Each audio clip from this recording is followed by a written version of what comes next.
O Senhor esteja convosco. Ele está no meio de nós. Proclamação do Evangelho de Jesus Cristo segundo Lucas. Glória a vós, Senhor. Naquele tempo, Jesus acolheu as multidões, falava-lhes sobre o reino de Deus e curava todos os que precisavam. A tarde vinha chegando. Os 12 apóstolos aproximaram-se de Jesus e disseram: Despede a multidão, para que possa ir aos povoados e campos vizinhos, procurar hospedagem e comida, pois estamos num lugar deserto. Mas Jesus disse: Dai-lhes vós mesmos de comer. Eles responderam: Só temos 5 pães e 2 peixes. A não ser que fôssemos comprar comida para toda esta gente. Estavam ali mais ou menos 5.000 homens. Mas Jesus disse aos discípulos: Mandai o povo sentar-se em grupos de 50.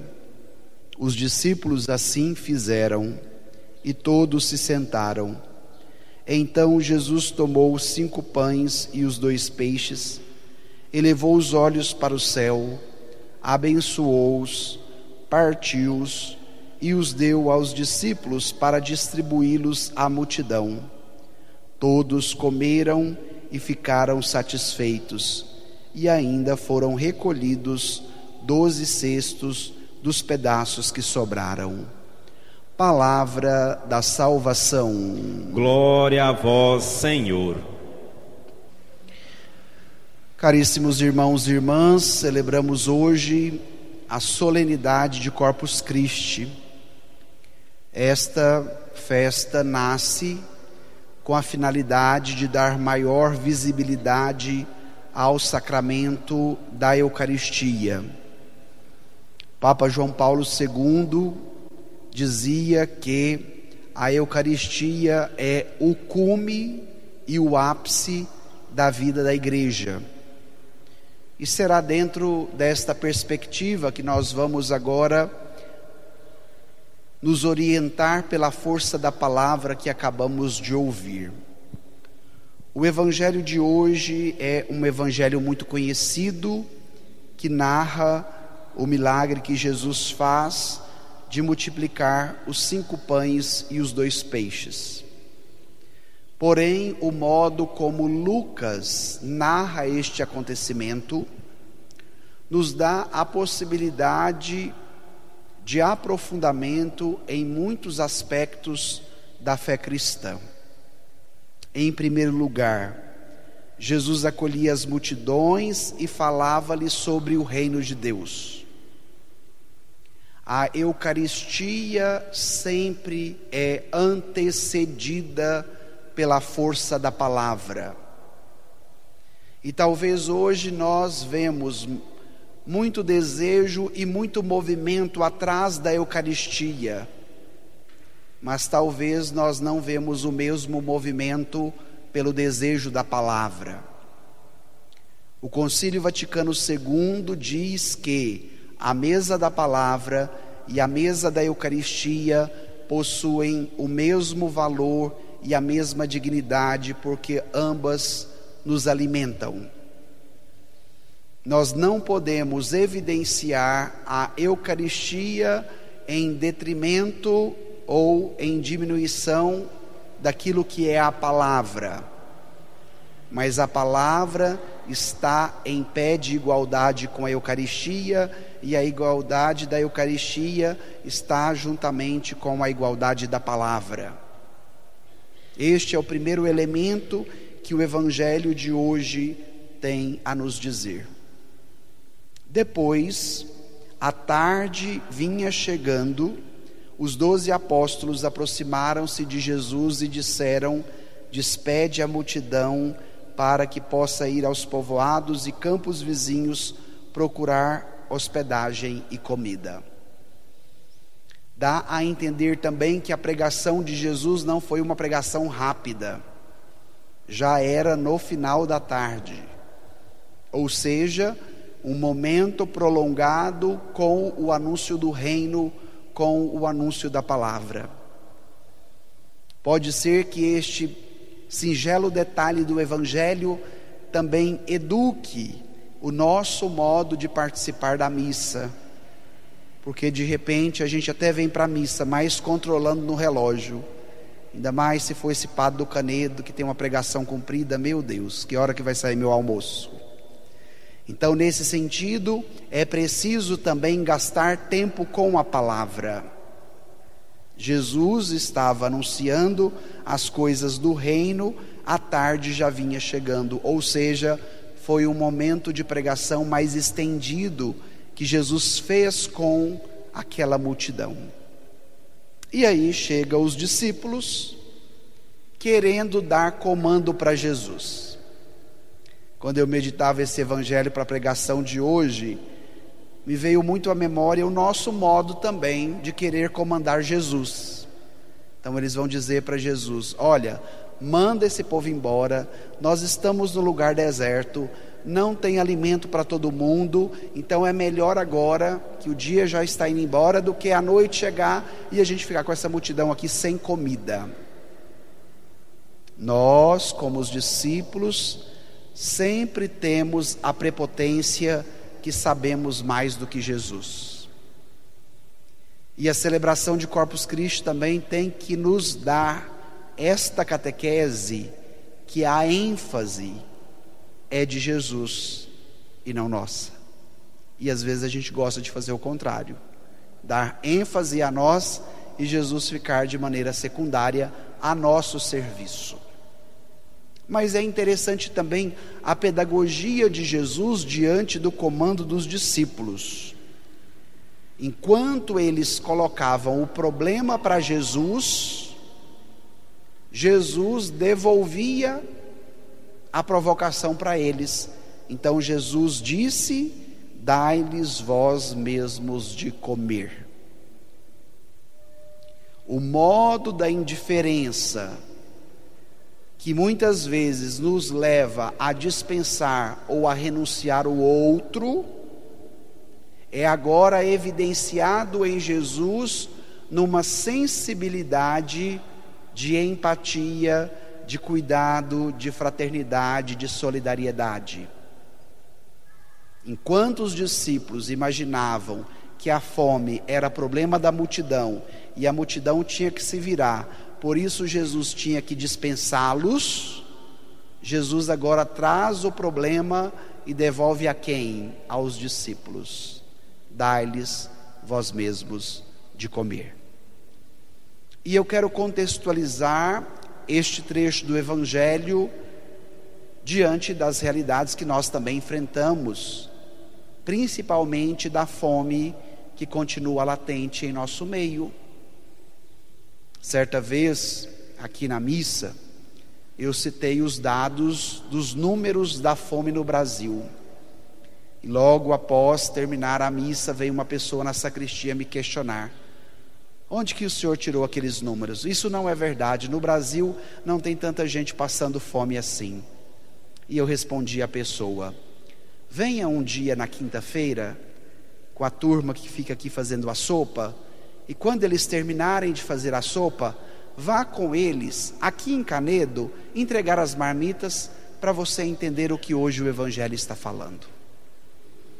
Então, muitas vezes, essas confusões políticas nos levam a tomar partido diante desses dados, mas é também necessário superarmos esta visão política partidária e olharmos para esta realidade que continua muito latente e que não é só lá longe, está muito próximo de nós, a realidade da fome de muitas pessoas que não têm o pão nosso de cada dia.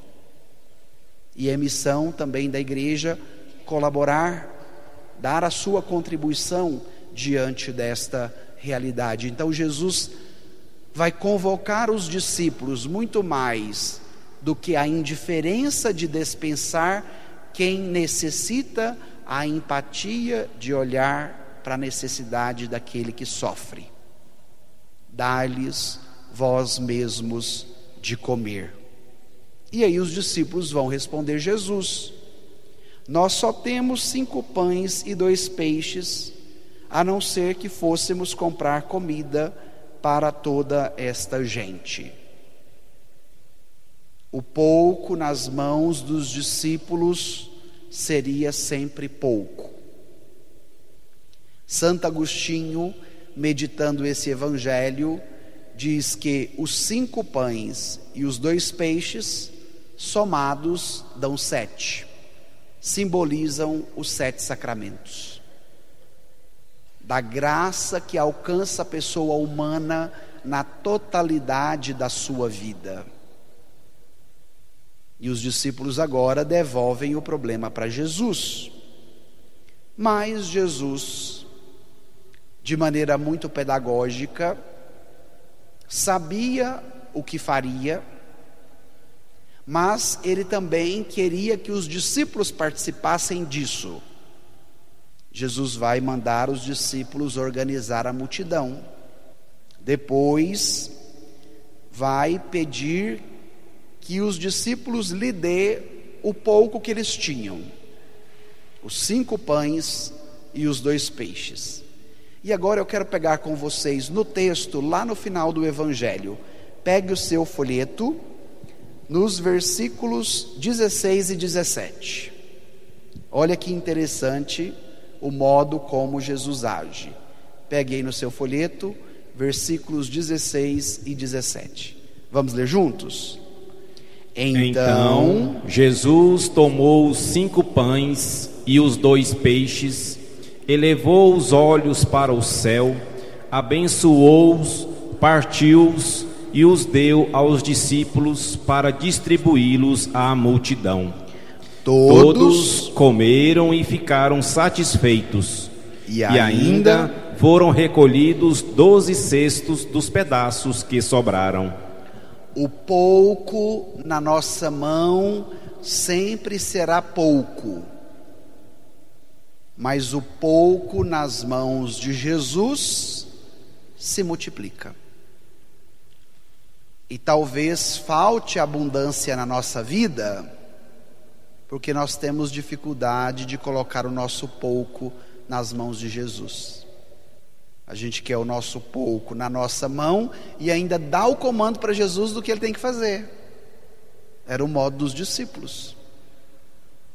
E agora Jesus pede o que eles tinham. E ao entregar a Jesus, olha as atitudes. Primeiro, elevou os olhos para o céu. Segunda atitude, abençoou. Terceira atitude, partiu. Quarta atitude, deu aos discípulos. E quinta atitude, distribuiu às multidões. Quantos pães? 5 pães. Quantas atitudes de Jesus? 5 atitudes. Vamos rapidamente olhar numa perspectiva mais profunda as atitudes de Jesus. Elevar os olhos aos céus. Agradecer ao Pai pela bondade do que Ele deu, mesmo que seja pouco. E esse modo de Jesus de agradecer ao Pai pelo que está nas suas mãos precisa nos educar numa cultura da gratidão, porque infelizmente nós somos um povo que reclama e que murmura demais, e nós vamos perdendo diante da murmuração a capacidade de agradecer, inclusive pelo pouco. E pode ser que com o pouco a gente reclama mais ainda.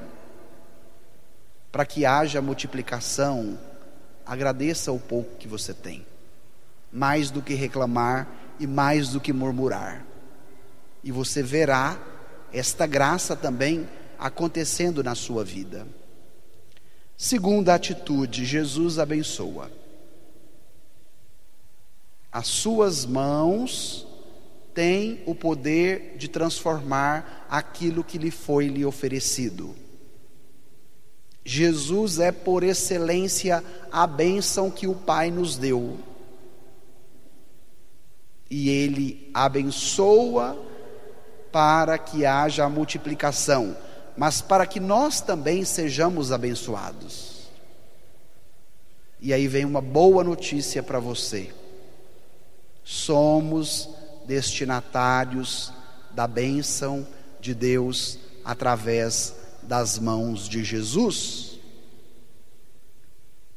E como esta bênção nos chega de maneira concreta pelo sacramento da Eucaristia?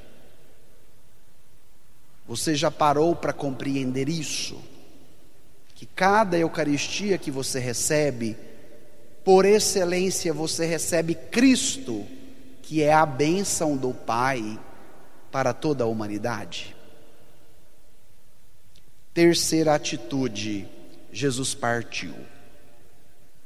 O elemento da fé baseado na Eucaristia sempre passa pela fraternidade e pela partilha.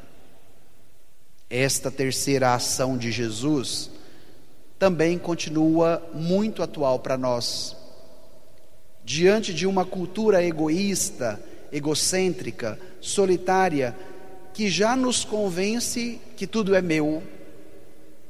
Vocês já observaram as crianças brincando, a dificuldade que elas têm de partilhar o brinquedo, de partilhar o doce, de partilhar o que está ali com os demais?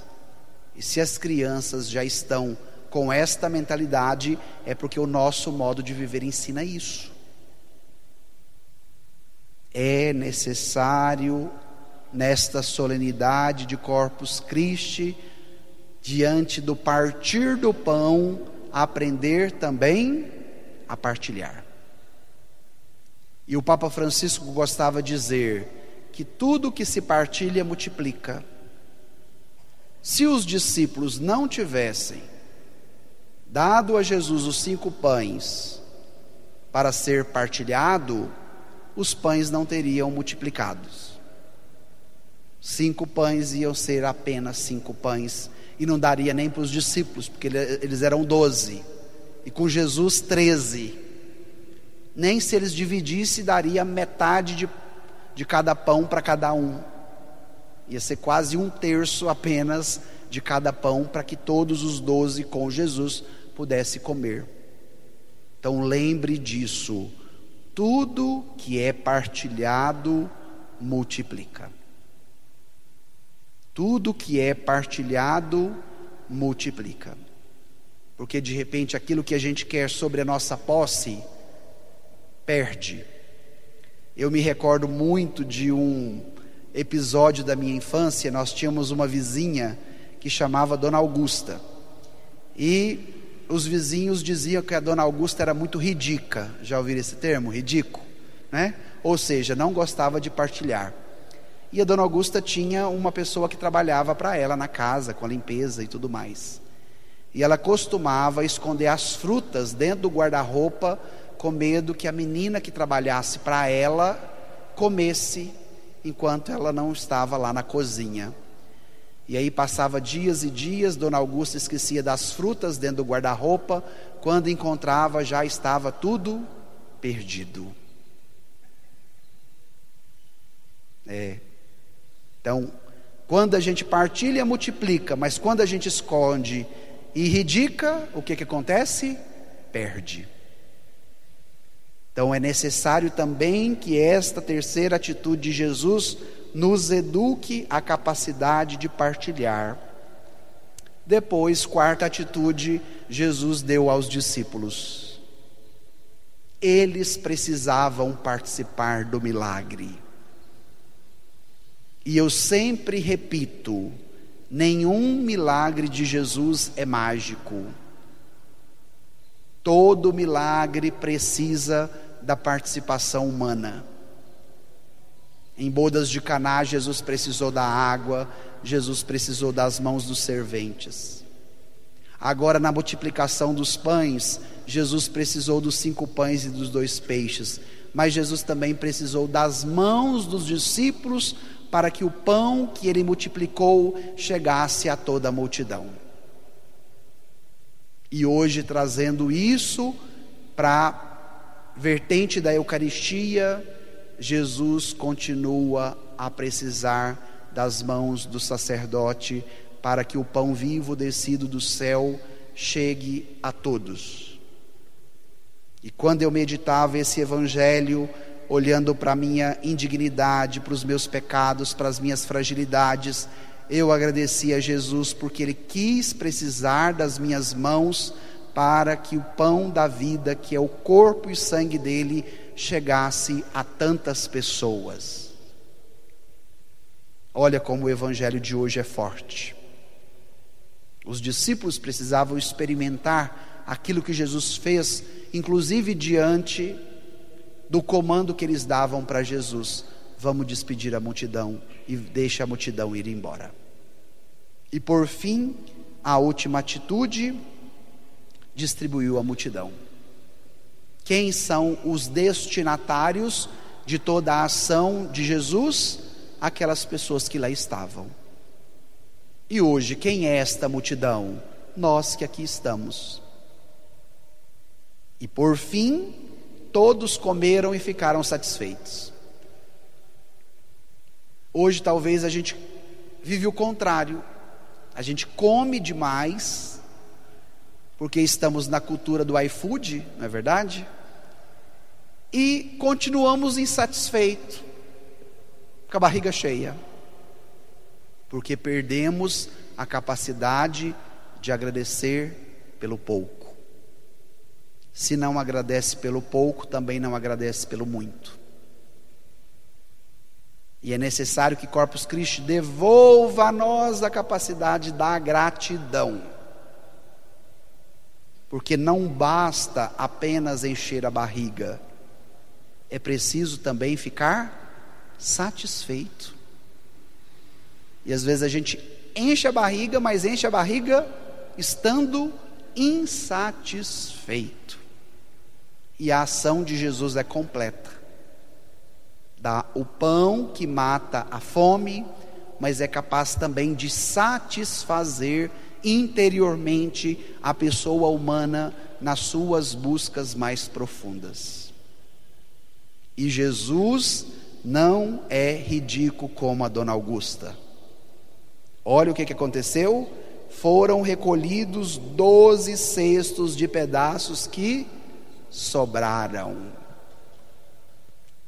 Como dizia o povo mais antigo, Jesus é farturento. Já ouviram essa expressão? Fartura, abundância. E é uma outra característica que nós estamos perdendo: a capacidade da fartura. Talvez os nossos antepassados, que eram muito mais pobres do que nós, que tinham muito menos recursos e acessos do que hoje nós temos, eram mais farturentos do que nós. Você ia para a roça comer pamonha, todo mundo comia, depois ainda levava a sacola de pamonha para comer no outro dia com café. Matava um porco, todo mundo comia, depois cada um ainda levava um pedacinho do porco para comer em casa durante a semana. E assim a gente poderia citar vários exemplos desta experiência da fartura que nós já vivemos e que nós estamos perdendo. Porque de repente a gente não quer mais nem receber a pessoa em casa, quanto mais fazer um café. Padre, o café está caro demais, né? Às vezes as pessoas dizem assim: o café está caro demais. Então, nesse sentido, permitamos com que a força da palavra nos auxilie na nossa caminhada e que esta celebração também alargue o nosso modo de crer e de viver a fé na Eucaristia. Louvado seja o nosso Senhor Jesus Cristo. Para sempre seja louvado.